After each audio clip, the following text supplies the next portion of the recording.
ערב טוב. לפני בערך 20 ומשהו שנים, אשתי עבדה אצל מישהי אמריקאית שהייתה נשואה לרוסי, סליחה שאני מדבר בצורה כזאת, והיא הגיעה אליו והייתה לה בעיה ביד, היא לא הצליחה לפתוח את האצבעות, פשוט ככה היא הגיעה לעבודה ככה, בגלל שהייתה צריכה, בגלל התיק שהייתה איזה בעיה פה במערכת עצבים, ואחרי יום יומיים היא הייתה צריכה לעשות טיפול בשביל לפתוח את היד, פשוט הגיעה לעבודה ולא הצליחה לפתוח את היד, היא הגיעה ככה, בסדר, התחילה לה, זה הפריע לה קצת, אבל היא ידעה שהיא הולכת לעשות טיפול, והיא הלכה לעבוד בבית של האישה הזאת ככה. כאשר היא הייתה בבית של האישה הזאת, היא עזרה לאישה הזאת, בעלה ראה שאשתי לא מצליחה לפתוח את היד, היה לו מאוד מוזר שהיא הלכה ככה בבית, הוא שאל אותה מה קרה, היא אומרת אני לא מצליחה לפתוח את היד, בגלל שהיא הסבירה שהיא תעשה טיפול ועל התיק, הוא אמר לה חכי שנייה, הוא הביא קריסטל, קווארץ קריסטל, משהו כזה, אבן כזה, קווארץ קריסטל, קצת יותר גדול, לא נגע בה, לא נגע בה, רק התקרב ליד שלה, לקח בוא נגיד 5 שניות, ופתאום היא פתחה את היד, פתחה את האצבעות. והיא אמרה, וואו, זה לא יכול, לא יכול להיות דבר כזה. והיא אמרה לו, מה זה, מה אתה עושה? בקיצור, היה הילר, מה שנקרא הילר מרפא דרך הקריסטלים. אז היא אמרה לו, אתה מלמד את זה?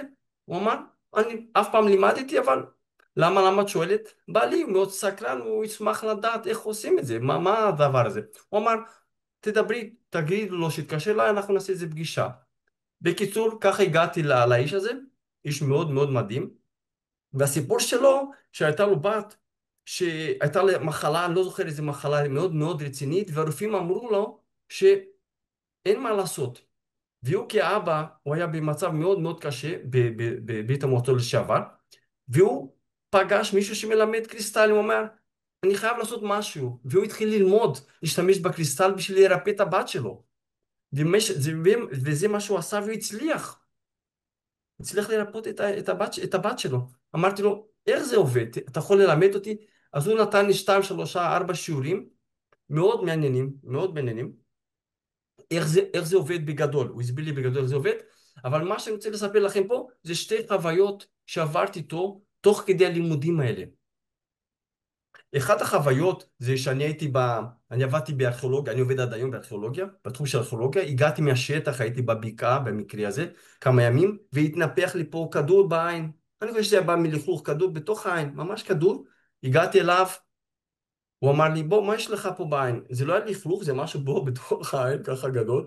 אמרתי לו, הוא אמר לי, אני אעזור לך.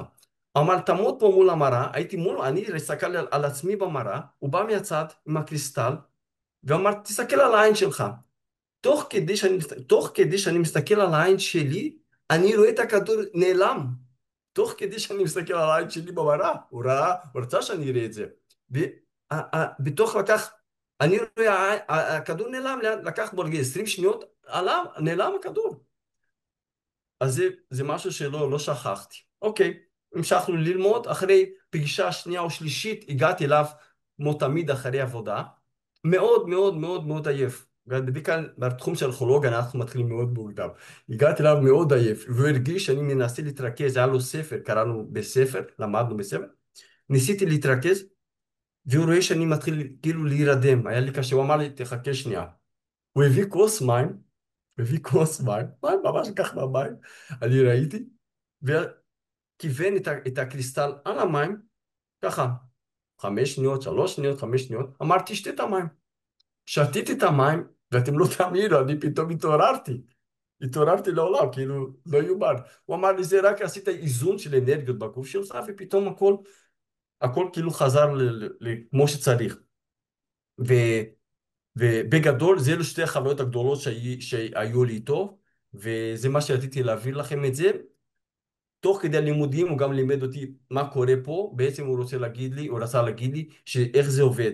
בעצם זה רק עניין של ריכוז מחשבה, פשוט ריכוז מחשבה, ושהקריסטל עצמו הוא לוקח את המחשבה הזאת, בעצם אנחנו עושים ריכוז של מחשבה, אבל מה שהקריסטל תופס בעצם זה הרגש.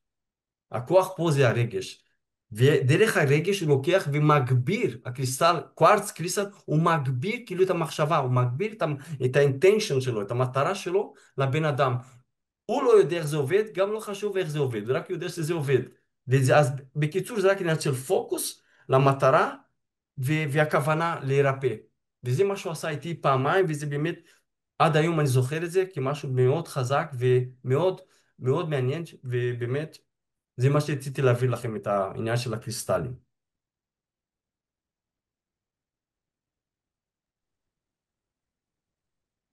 תודה רבה, מנדל. וואו, זה ממש מרתק. אז אנחנו נחזור אליך בשלב של השאלות. אז אנחנו חוזרים עכשיו למרצה הראשון, ליוסי דותן, שאת יודעת, אני תמיד כותב שאלות, ובמקרה שלך השאלה, אני חושב, ההרצאה שלך נתנה יותר שאלות מאשר